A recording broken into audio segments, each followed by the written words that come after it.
Hello दोस्तों, welcome to my channel PR knowledge centre. आप लोगों का स्वागत है मेरे चैनल पे। तो एनसीईआरटी जो कि भारत भौतिक पर्यावरण हम कर रहे थे, इसमें चैप्टर नंबर 5 है क्लास 11 का प्राकृतिक वनस्पति, जिसके बारे में आज हम करेंगे। तो प्राकृतिक वनस्पति बहुत ही इम्पोर्टेंट चैप्टर है, तो ये पढ़ना बहुत ही ज़रूरी है। तो ये आज हम करेंगे और पूरा डिटेल एनालिसिस होगा यूपीएससी और आरपीसी एग्जामिनेशन की बेसिस पे। ये और कितना इम्पोर्टेंट है पढ़ना ये ज्योग्राफी एनसीईआरटी का, आपको पता चल जाएगा। क्योंकि ये जो प्राकृतिक वनस्पति है, यहाँ से डायरेक्टली बहुत सारे क्वेश्चन मेंस और जीएस प्रीलिम्स में दोनों में आते हैं। तो चलिए टाइम को बिना वेस्ट किए हुए हम स्टार्ट करते हैं प्राकृतिक वनस्पति। और स्टार्ट करने से पहले आप हमारे चैनल को लाइक शेयर सब्सक्राइब जरूर करें।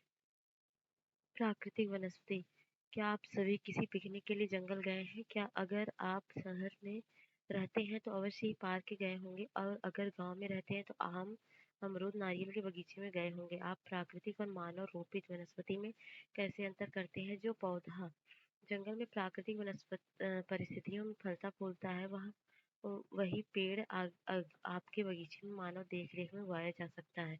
प्राकृतिक वनस्पति से अभिप्राय उसी पौधे समुदाय से है जो लंबे समय तक बिना किसी बाहरी हस्तक्षेप के उगता है, और इसकी विभिन्न प्रजातियां वहां पाई जाने वाली मिट्टी, जलवायु परिस्थितियों में यथासंभव स्वयं को ढाल लेती हैं। भारत में विभिन्न प्रकार की प्राकृतिक वनस्पति पाई जाती है, जैसे हिमालय पर्वत पर शीतोष्णकटिबंधीय वनस्पति उगती है, और पश्चिमी घाट घाट तथा अंडमान और निकोबार द्वीप समूह में उष्णकटिबंधीय वर्षावन पाए जाते हैं। डेल्टा क्षेत्रों में उष्णकटिबंधीय वन व मैंग्रोव तथा राजस्थान के मरुस्थलीय और अर्ध-मरुस्थलीय क्षेत्रों में विभिन्न प्रकार की झाड़ियां, कैक्टस, कांटेदार वनस्पति पाई जाती है। मिट्टी और जलवायु में विभिन्नता के कारण भारत में वनस्पति क्षेत्रीय विभिन्नताएं पाई जाती हैं। प्रमुख वनस्पति प्रकार तथा जलवायु परिस्थिति के आधार पर भारतीय वनों को निम्न प्रकार में बांटा जा सकता है। जैसे वनों के प्रकार में है, पहला है उष्णकटिबंधीय सदाबहार एवं अर्ध सदाबहार वन, और दूसरा है उष्णकटिबंधीय पर्णपाती वन और उष्णकटिबंधीय कांटेदार वन और पर्वतीय वन और वेलांचली व अनूप वन। तो उष्णकटिबंधीय सदाबहार व अर्ध सदाबहार वन क्या होते हैं? तो वे वन पश्चिमी घाट की ये वन जो है पश्चिमी घाट की पश्चिमी ढाल पर उत्तर पूर्वी क्षेत्र की पहाड़ियों पर और अंडमान और निकोबार द्वीप समूह में पाए जाते हैं। ये उन उष्ण और आर्द्र प्रदेशों में पाए जाते हैं जहाँ वार्षिक वर्षा 200 सेंटीमीटर से अधिक होती है, और औसत वार्षिक तापमान जो होता है 22 डिग्री सेल्सियस से अधिक रहती है। उष्णकटिबंधीय वन सघन और परतों वाले होते हैं, जहाँ भूमि के नजदीक झाड़ियाँ और बेलें होती हैं, और इनके ऊपर छोटे कद वाले पेड़ और सबसे ऊपर लंबे पेड़ होते हैं। इन वनों में वृक्षों की लंबाई 60 मीटर या उससे भी अधिक हो सकती है, चूंकि इन पेड़ों के पत्ते झड़ने, फूल आने और फल लगने का समय अलग-अलग है, इसलिए ये वर्ष भर हरे भरे दिखाई देते हैं। इसमें पाई जाने वाले मुख्य वृक्ष प्रजातियां रोडवुड, महोगनी, एनी और एबनी है। तो ये है अ, ये प्राकृतिक वनस्पति एक प्रकार। तो वेलांचली अनोख जो है, ये काले काले जो है यहाँ पाए जाते हैं, देख सकते हैं। और ये पर्वतीय वन पर्वतीय इलाके में हिमालय और अरुणाचल प्रदेश साइड। उष्णकटिबंधीय कांटेदार वन, ये पूरा ये है यहाँ पर। और उष्णकटिबंधीय पर्णपाती वन, तो यहाँ पूरा सबसे ज्यादा इलाका उन्हीं का है। उसके बाद उष्णकटिबंधीय सदाबहार एवं अर्ध सदाबहार वन, ये है केरल तमिलनाडु साइड, और ये आपका इधर बाकी ईस्टर्न एरिया में। अर्ध सदाबहार वन इन्हीं क्षेत्रों में अपेक्षाकृत कम वर्षा वाले भागों में पाए जाते हैं। ये वन सदाबहार और अर्ध पर्णपाती वनों की विस्तृत रूप है। इनमें मुख्य वृक्ष प्रजातियां साइडर, होलक और कैल हैं। अंग्रेज भारत में वनों की आर्थिक महत्ता को समझते थे, और इसलिए उन्होंने इनका बड़े पैमाने पर दोहन करना शुरू किया। इससे वनों की संरचना भी बदलती चली गई, और गढ़वाल और कुमायूं में पाए जाने वाले ओक के स्थान पर चीड़ के पेड़ उगाए गए, जो रेल पटरी के बिछाने के लिए आवश्यक थे। चाय, कॉफी, रबड़ के बागान लगाने के लिए वनों को साफ किया गया, और लकड़ी उष्मारोधक होती है, इसलिए अंग्रेजों ने इसका प्रयोग इमारत निर्माण में भी भरपूर मात्रा में किया। इस तरह संरक्षण को भूलकर वनों का व्यापारिक इस्तेमाल शुरू हुआ। अगला है उष्णकटिबंधीय पर्णपाती वन। तो भारतवर्ष में ये वन बहुतायत में पाए जाते हैं, और इन्हें मानसून वन भी कहा जाता है। ये वन उन क्षेत्रों में पाए जाते हैं जहाँ वार्षिक वर्षा 70 से 200 सेंटीमीटर होती है। जल उपलब्धता के आधार पर इन वनों को आर्द्र आर्द्र और शुष्क पर्णपाती वनों में विभाजित किया जाता है। आर्द्र पर्णपाती वन उन क्षेत्रों में पाए जाते हैं जहां वर्षा 100 से 200 सेंटीमीटर होती है और ये वन उत्तर पूर्वी राज्यों, हिमालय के गिरिपाद, पश्चिमी घाट के पूर्वी ढालों और उड़ीसा में उगते हैं। सागवान, साम, शीशम, हुर्रा, महुआ, आंवला, सेमल, कुसुम और चंदन आदि प्रजातियों के वृक्ष इन वनों में पाए जाते हैं। शुष्क पर्णपाती वन देश के उन विस्तृत भागों में मिलते हैं जहां वर्षा 70 से 100 सेंटीमीटर होती है। आर्द्र क्षेत्रों की ओर ये वन आर्द्र पर्णपाती और शुष्क क्षेत्रों की ओर कांटेदार वनों में मिल जाते हैं। ये वन प्रायद्वीप में अधिक वर्षा वाले भागों और उत्तर प्रदेश और बिहार मैदानी भागों में पाए जाते हैं। अधिक वर्षा वाले प्रायद्वीपीय पठार उत्तर भारत के मैदानों में ये वन पार्कनुमा भूदृश्य बनाते हैं जहाँ सागवान और अन्य पेड़ों के बीच हरी भरी घास होती है। शुष्क ऋतु होते ही इन पेड़ों के पत्ते झड़ जाते हैं और घास के मैदान में नग्न पेड़ खड़े हो जाते हैं। इन वनों में पाए जाने वाले मुख्य पेड़ों में तेंदू, पलास, अमलतास, बेल, खैर और अक्सलवुड है। राजस्थान के पश्चिमी और दक्षिणी भागों में कम वर्षा और अत्यधिक पशुचारण के कारण प्राकृतिक वनस्पति बहुत विरल है। उष्णकटिबंधीय कांटेदार वन। तो उष्णकटिबंधीय कांटेदार वन उन भागों में पाए जाते हैं जहां वर्षा जो है 50 सेंटीमीटर से कम होती है। इन वनों में कई प्रकार की घास झाड़ियां शामिल हैं। इनमें दक्षिण पश्चिमी पंजाब, हरियाणा, राजस्थान, गुजरात, मध्य प्रदेश और उत्तर प्रदेश के अर्धशुष्क क्षेत्र शामिल है। इन वनों में पौधे लगभग पूरे वर्ष पड़ रहित रहते हैं और झाड़ियों जैसे लगते हैं। इनमें पाई जाने वाली मुख्य प्रजातियां बबूल, बेर, खजूर, खैर, नीम, खेजड़ी और पलास इत्यादि हैं। इन वृक्षों के नीचे 2 मीटर लंबी गुच्छ घास उगती है। पर्णपाती वन। तो पर्वतीय क्षेत्रों में ऊंचाई के साथ तापमान घटने के साथ साथ प्राकृतिक वनस्पति में भी बदलाव आता है। इन वनों को दो भागों में बांटा जा सकता है, उत्तरी पर्वतीय वन और दक्षिण पर्वतीय वन। तो ऊंचाई बढ़ने के साथ हिमालय पर्वत श्रृंखला में उष्णकटिबंधीय वनों में टुंड्रा में पाई जाने वाली प्राकृतिक वनस्पति पाई जाती है। हिमालय के गिरिपाद पर पर्णपाती वन पाए जाते हैं। इसके बाद 1000 से 2000 मीटर की ऊंचाई पर आर्द्र शीतोष्ण कटिबंधीय प्रकार के वन पाए जाते हैं। और उत्तर पूर्वी भारत की उच्चतर पहाड़ी श्रृंखलाओं और पश्चिम बंगाल और उत्तरांचल के पहाड़ी इलाकों में चौड़े पत्ते वाले ओक व चेस्टनट जैसे सदाबहार वन पाए जाते हैं। इस क्षेत्र में 1500 से 1750 मीटर की ऊंचाई पर व्यापारी महत्व वाले चीड़ के वन पाए जाते हैं। हिमालय के पश्चिमी भाग में बहुमूल्य वृक्ष प्रजाति देवदार के वन पाए जाते हैं। देवदार की लकड़ी अधिक मजबूत होती है और निर्माण कार्य में प्रयुक्त होती है। इसी तरह चिनार और वालन जिसकी लकड़ी कश्मीर हस्तशिल्प के लिए इस्तेमाल होती है, पश्चिमी हिमालय क्षेत्र में प्रचुर मात्रा में पाए जाते हैं। बल्यू पाइन और स्प्रूस 2225 मीटर से 3048 मीटर की ऊंचाई पर पाए जाते हैं। इस ऊंचाई पर कई स्थानों पर शीतोष्णकटिबंधीय घास भी उगती है।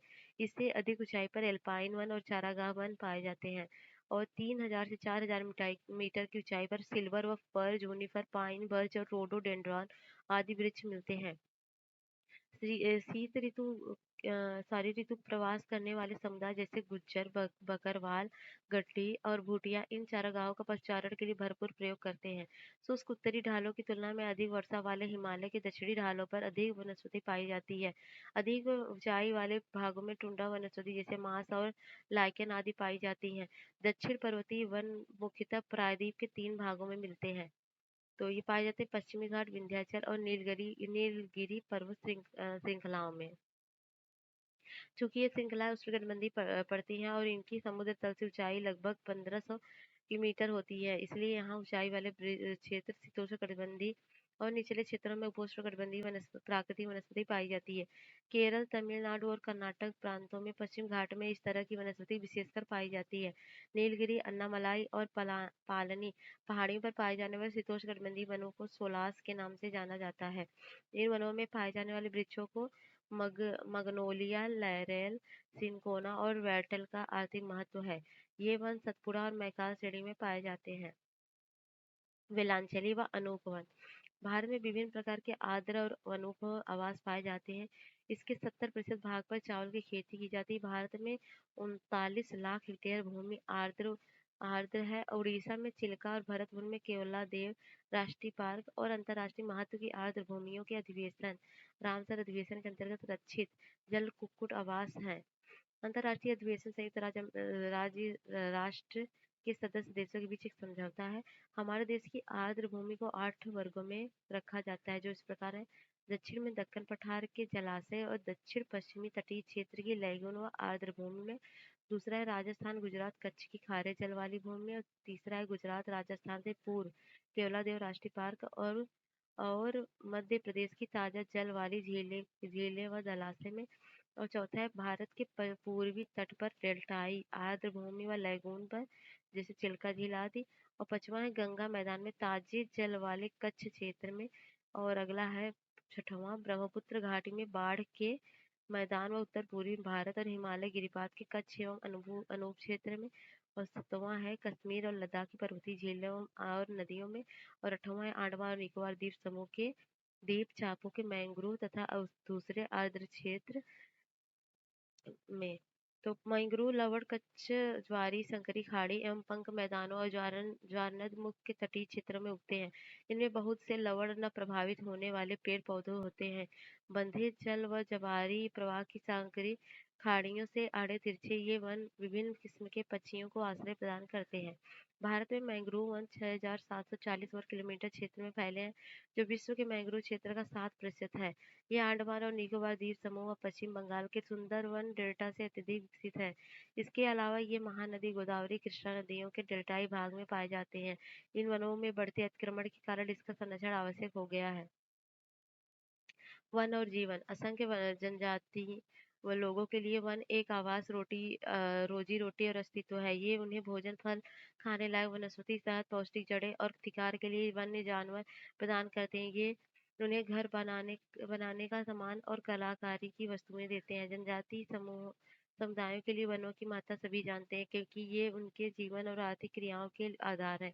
वनों और जनजाति समुदायों में घनिष्ठ संबंध है और इससे में एक का विकास दूसरे के बिना असंभव है। वनों के विषय में इसके प्राचीन व्यवहारिक ज्ञान को वन विकास में प्रयोग किया जा सकता है। जनजातियों को वनों से गौण उत्पाद संग्रह करने वाले न समझकर उन्हें वन संरक्षण में भागीदार बनाया जाना चाहिए। वन संरक्षण तो वनों का जीवन और पर्यावरण के साथ जटिल संबंध है। वन प्रत्यक्ष और अप्रत्यक्ष रूप से हमें बहुत आर्थिक और सामाजिक लाभ पहुंचाते हैं। अतः वनों के संरक्षण की मानवीय विकास में महत्वपूर्ण भूमिका है। फलस्वरूप भारत सरकार ने पूरे देश के लिए वन संरक्षण नीति 1952 में लागू की, जिसे 1988 में संशोधित किया गया। इस नई वन नीति के अनुसार सरकार शतपोषणी वन प्रबंध पर बल देगी, जिससे एक ओर वन संसाधनों का संरक्षण व विकास किया जाएगा और दूसरी तरफ स्थानीय लोगों की आवश्यकताओं को पूरा किया जाएगा। इस वन नीति के निम्नलिखित उद्देश्य हैं, जैसे पहला, देश में 33% भाग पर वन लगाना, जो वर्तमान राष्ट्रीय स्तर से 6% अधिक है। दूसरा है पर्यावरण संतुलन बनाए रखना तथा पारिस्थितिकी संतुलन क्षेत्रों में वन लगाना। और तीसरा है देश की प्राकृतिक धरोहर, जैव विविधता तथा आनुवंशिक पूल का संरक्षण करना। और चौथा है मृदा अपरदन और मरुस्थलीकरण रोकना तथा बाढ़ व सूखा नियंत्रण। पांचवा, निम्नलिखित भूमि व सामाजिक वानिकी व वन रोपण द्वारा वन आवरण का विस्तार।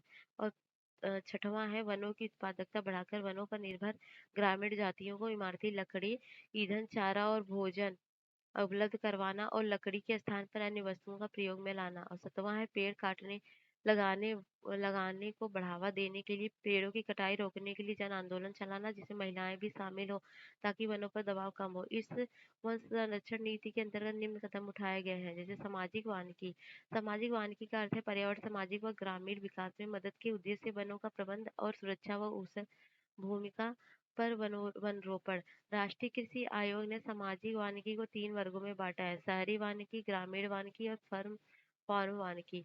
शहरों और उनके इर्द गिर्द निजी और सार्वजनिक भूमि, जैसे हरित पट्टी, पार्क, सड़कों के पास जगह, औद्योगिक और व्यापारिक स्थलों पर वृक्ष लगाना और उनका प्रबंधन और शहरी वानिकी के अंतर्गत आता है। ग्रामीण वानिकी में कृषि वानिकी और समुदाय कृषि वानिकी को बढ़ावा दिया जाता है। कृषि वानिकी का अर्थ है कृषि योग्य तथा बंजर भूमि पर पेड़ और फसलें एक साथ लगाना। इसका अभिप्राय है वानिकी और खेती का एक साथ करना, जिसमें खाद्यान्न, चारा, ईंधन, इमारती लकड़ी और फलों का उत्पादन एक साथ किया जाए। समुदाय वानिकी में सार्वजनिक भूमि, जैसे गांव, चारागाह, मंदिर भूमि, सड़कों के दोनों ओर नहर किनारे रेल पट्टी के साथ पटरी और विद्यालयों में पेड़ लगाना शामिल है। इसका उद्देश्य पूरे समुदाय को लाभ पहुंचाना है। इस योजना का एक उद्देश्य भूमि विहीन लोगों को वानिकीकरण से जोड़ना तथा इससे उन्हें वे लाभ पहुंचाना जो केवल भूस्वामी को ही प्राप्त होते हैं। फार्म वानिकी फार्म वानिकी के अंतर्गत किसान अपने खेतों के में व्यापारी महत्व वाले या दूसरे पेड़ लगाते हैं। वन विभाग इसके लिए छोटे मध्यम किसानों को निःशुल्क पौधे उपलब्ध कराता है। इस योजना के तहत कई तरह की भूमि जैसे खेतों की मेड़े, चारागाह, घास स्थल, घर के पास पड़ी खाली जमीन और पशुओं के बाड़ों में पेड़ लगाए जाते हैं। वन्य प्राणी तो आपने चिड़ियाघर में पिंजरों में जंतु और पक्षी दोनों देखे होंगे। भारत में वन्य प्राणी एक महान प्राकृतिक धरोहर है। यह अनुमान लगाया गया है कि विश्व के ज्ञात पौधों और प्राणियों की किस्मों में 4 से 5% किस्में भारत में पाई जाती हैं। हमारे देश की इतने बड़े पैमाने पर जैव विविधता पाए जाने का कारण यहाँ पर पाए जाने वाले विभिन्न प्रकार की पारिस्थितिकी तंत्र है जिन्हें हमने युगों से संरक्षित किया है। समय के साथ पारिस्थितिकी तंत्रों के आवास, मानव क्रियाओं एवं प्रभावित और परिणाम स्वरूप प्रजातियों की संख्या काफी कम हो गई है। कुछ जैव प्रजातियां तो लुप्त होने के कगार पर हैं। वन्य प्राणियों की संख्या कम होने के मुख्य कारण इस प्रकार हैं, जैसे औद्योगिक और तकनीकी विकास के कारण वनों के दोहन की गति तेज हुई है। खेती में मानवीय बस्ती, सड़कों, खदानों, जलाशयों इत्यादि के लिए जमीनों से वनों को साफ किया गया है। स्थानीय लोगों ने चारे, ईंधन और इमारती लकड़ी के लिए वनों से पेड़ काटे और वनों पर दबाव बढ़ाया है। और पालतू पशुओं के लिए चारागाहों की खोज में मानव ने वन्य जीवों और उनके आवासों को नष्ट किया है। रजवाड़ों तथा संभ्रांत वर्ग ने शिकार को क्रीड़ा बनाया और एक ही बार में सैकड़ों वन जीवों को शिकार बनाया। व्यापारिक महत्व के लिए अभी भी पशुओं को मारा जा रहा है और जंगलों में आग लगने से भी वन और वन्य प्राणियों की प्रजातियां नष्ट हुई हैं। यह महसूस किया जा रहा है कि राष्ट्रीय व विश्व प्राकृतिक धरोहर को बचाने और पारिस्थितिक पर्यटन को बढ़ावा देने के लिए वन्य प्राणियों का संरक्षण बहुत महत्वपूर्ण है। इस दिशा में सरकार ने क्या कदम उठाए हैं? तो भारत में वन्य प्राणी संरक्षण तो भारत में वन्य प्राणियों के बचाव की परिपाटी बहुत पुरानी है। पंचतंत्र और जंगल बुक इत्यादि की कहानियां हमारे वन प्राणियों के प्रति प्रेम का उदाहरण प्रस्तुत करती हैं। इसका युवाओं पर महत्वपूर्ण प्रभाव है। वन प्राणी अधिनियम 1972 में पास हुआ जो वन प्राणियों के संरक्षण और रक्षण की कानूनी रूपरेखा तैयार करता है। इस अधिनियम के दो मुख्य उद्देश्य हैं। अधिनियम के तहत अनुसूची में सूचीबद्ध संगठन प्रजातियों को सुरक्षा प्रदान करना तथा नेशनल पार्क, पशु विहार जैसे संरक्षित क्षेत्रों को कानूनी सहायता प्रदान करना। इस अधिनियम को 1991 में पूर्णतया संशोधित कर दिया गया जिसके तहत कठोर सजा का प्रावधान किया गया है। इसमें कुछ पौधों की प्रजातियों को बचाने तथा संकटापन्न प्रजातियों के संरक्षण का प्रावधान है। देश में 103 नेशनल पार्क और 563 वन्य प्राणी अभय वन है। वन्य प्राणी संरक्षण का दायरा काफी बड़ा है और इसमें मानव कल्याण की असीम संभावनाएं निहित है। यदि भी इस लक्ष्य को तभी प्राप्त किया जा सकता है जब हर व्यक्ति इसका महत्व समझे और अपना योगदान दे। यूनेस्को के मानव जीवमंडल योजना के तहत भारत सरकार ने वनस्पति जात और प्राणी जात के संरक्षण के लिए महत्वपूर्ण कदम उठाए हैं। प्रोजेक्ट टाइगर 1973 और प्रोजेक्ट एलिफेंट 1992 जैसी विशेष योजनाएं इन जातियों के संरक्षण और उनके आवास के बचाव के लिए चलाई जा रही हैं। इनमें से प्रोजेक्ट टाइगर जो 1973 चलाई जा रही है, इसका उद्देश्य भारत में बाघों की जनसंख्या का स्तर बनाए रखने जिसमें वैज्ञानिक, सौंदर्यात्मक, सांस्कृतिक और पारिस्थितिक मूल्य बनाए रखे जा सके। इसमें प्राकृतिक धरोहर को भी संरक्षण मिलेगा जिसका लोगों को शिक्षा, मनोरंजन के लिए रूप में फायदा होगा। शुरू में यह योजना 9 बाघ नीचियों में शुरू की गई थी और ये 16,339 वर्ग किलोमीटर में फैली थी। अब ये योजना 50 करोड़ बाघ नीचियों में चल रही है और इसका क्षेत्रफल 71,027.10 वर्ग किलोमीटर है और 18 राज्य में व्याप्त है। देश में बाघों की संख्या में 2006 में 1,411 से बढ़कर 2020 में 2,967 हो गई जो कि विश्व की कुल बाघ जनसंख्या का 70% है। यह योजना मुख्य रूप से बाघ केंद्रित है परंतु फिर भी पारिस्थितिकी तंत्र की स्थिति पर जोर दिया जाता है। बाघों की संख्या का स्तर तभी ऊंचा रह सकता है जब पारिस्थितिकी तंत्र के विभिन्न पोषण स्तरों में इसकी भोजन कड़ी को बनाए रखा जाए। इसके अलावा भारत सरकार द्वारा कुछ और परियोजनाएं जैसे मगरमच्छ प्रजनन परियोजना, हंगुल परियोजना, हिमालय कस्तूरी मृग परियोजना भी चलाई जा रही है। जीवमंडल निचय जीवमंडल निचय विशेष प्रकार के भौमिक और तटीय पारिस्थितिकी तंत्र है जिन्हें यूनेस्को के मानव जीवमंडल प्रोग्राम के अंतर्गत मान्यता प्राप्त है जैसा कि 5.1 में दिखाया गया है। तो जीवमंडल निचय के 3 मुख्य उद्देश्य हैं। तो ये जीव मंडल निचय है। तो संरक्षण जीव विविधता और पारिस्थितिक तंत्रों का संरक्षण है, विकास में पर्यावरण और विकास का मेलजोल है, और व्यवस्था में पर्यावरण अनुसंधान और देख रेख के लिए अंतर्राष्ट्रीय नेटवर्क है। तो भारत में 18 जीव मंडल निश्चय निश्चय हैं परियोजना में दिया गया है। इनमें 12 जीव मंडल निश्चय हैं और यूनेस्को द्वारा जीव मंडल निश्चय विश्व नेटवर्क पर मान्यता प्राप्त है। तो जीव मंडल निश्चय बायोस्फीयर रिजर्व जिसे बोलते हैं, शायद यही तो बोलते हैं। तो ये क्या है? तो ये है 18 है ना, तो ये है नीलगिरी। नीलगिरी जो कि 1/8/1986 को बना था। वायनाड, नागरहोल, बांदीपुर, मदुमलाई, नीलमपुर, साइलेंट वैली और सिरुवली पहाड़ियाँ तमिलनाडु, केरल, कर्नाटक तक फैली हैं। और नंदा देवी जो है ये 18/1/1988 में बनी थी, जो चमोली, पिथौरागढ़, अल्मोड़ा अल्मोड़ा जिला के भाग भाग में उत्तराखंड में है। और नोकरेक जो है ये गारो पहाड़ियों का हिस्सा है, जो 1988 में बना था। मानस जो है ये 1989 में बना था। कोकराझार, बोगाई गांव, बरपेटा, नवाड़ी, कामरूप और दरांग जिलों के हिस्से में है। और सुंदरबन जो 1989 में बना था, गंगा ब्रह्मपुत्र नदी तंत्र का डेल्टा और इसका पूरा हिस्सा पश्चिम बंगाल में मन्नार की खाड़ी, ये भी 89 में बना था। तमिलनाडु के उत्तर रामेश्वर द्वीप में दक्षिण से कन्याकुमारी तक विस्तृत मन्नार की खाड़ी का भारतीय भाग है। और ग्रेट निकोबार जो 1885 में बना था, ये अंडमान निकोबार सुदूर द्वीप अंडमान निकोबार द्वीप समूह में है। और सिमिलीपाल जो है ये भी 1994 में बना था, मयूरभंज जिले के भाग उड़ीसा में है। और डिब्रू साइकोवा जो डिब्रूभाग और तिनसुकिया जिलों के भाग है असम में। दिहांग दिबांग ये अरुणाचल प्रदेश में सियांग और दिबांग जिलों के भाग हैं। और कंचनजंगा जो कि उत्तर और पश्चिम सिक्किम के भाग हैं। और अगस्तमलाई 2001 में केरल और अगस्तमलाई पहाड़ियों में। और अचन कमर कमर अमरकंटक में ये मध्य प्रदेश में अनूपपुर और दिनदोरी जिलों के भाग। और छत्तीसगढ़ में बिलासपुर जिले का भाग है। और कच्छ जो है कच्छ का भाग है गुजरात के राजकोट, नगर तथा पाटन जिले में है। ठंडा रेगिस्तान जो पिन वैली नेशनल पार्क एवं प्रतिवेश चंद्रताल थारचू एवं किब्बर वन्य प्राणी अभय वन हिमाचल प्रदेश में है। और शेष अचलम ये पर कहाँ है? पूर्वी घाट में शेष अचलम की पहाड़ियाँ तथा आंध्र प्रदेश में चित्तूर तथा कडप्पा जिलों के भाग हैं। पन्ना कहाँ पर है? मध्य प्रदेश में पन्ना एक छतरपुर जिलों के भाग हैं। तो इसको याद कर लीजिए, क्योंकि अगर आप प्रिपरेशन कर रहे हैं तो ये मिलान के लिए क्रोनोलॉजी में जरूर पूछता है, ये क्वेश्चन आता जरूर है। तो ये रहे जीव मंडल निचय। तो नंदा देवी, अचन कंवर, अमरकंटन, पचमढ़ी, सिमलीपाल, मानस, नौकरेक और डिब्रू साहिब, दिहांग दिबांग और कंचनजंगा। और ये देखें नीलगिरी, अगस्तमलाई, मन्नार की खाड़ी। बाकी देखते रहिए। तो ये क्वेश्चन है, इसका आंसर देने का प्रयत्न करिएगा। तो अभी तो सारा पढ़ाया गया है, तो आप आंसर दीजिएगा जरूर। तो ये भी दिन लिखिएगा इसको, और हमारे टेलीग्राम पे जरूर भेजिएगा या फिर कमेंट बॉक्स में लिखिएगा। तो कैसा लगा वीडियो बताइएगा जरूर। अगर आपको वीडियो पसंद आए तो लाइक शेयर सब्सक्राइब जरूर करिएगा। मिलते हैं नेक्स्ट वीडियो नेक्स्ट चैप्टर के साथ। तब तक के लिए जय हिंद, जय भारत।